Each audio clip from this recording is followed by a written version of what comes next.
கல்லுப்பு பரிகாரம். இந்த கல்லுப்பு ஆல்ரெடி நிறைய சக்தி வாய்ந்தது, நெகட்டிவ்ஸ் வந்து எடுக்கக்கூடியது, அதாவது எதிர்வினைகளை வந்து தீர்க்கக்கூடியது, தீய சக்திகளை அகற்றக்கூடியது நிறைய பார்த்துருப்போம். இந்த சக்திக்கு கூட வந்து பச்சை கற்பூரம் போடும் பொழுது, பச்சை கற்பூரம் அப்படிங்கிறது எந்த ஒரு பொருளோடு சேர்த்தாலும் அந்த சக்திக்கு அபரிவிதமான சக்தி கிடைக்கும்.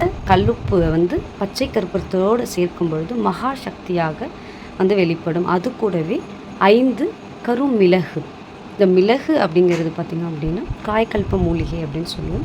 கைவன் வீட்டிலும் உணவருந்த முடியும் 4 மிளகு கையில் இருந்தால் அப்படின்னு சொல்லுவோம். இந்த கல் உப்பு பச்சை கற்பூரத்தோடு 5 மிளகையும் வச்சுட்டு நீங்கள் வடக்கு மூலை, உங்களுடைய வீடில் எந்த இடத்துல வடக்கு மூலை இருக்கோ அங்கே வந்து இதை வைங்க. பூஜை அறையிலுமே உங்களுடைய வடக்கு சைடு வந்து இதை வந்து வைங்க. வச்சுட்டு வாரம் வந்து இதை வந்து நல்ல நீர்நிலைகளை கரைச்சி விடலாம்.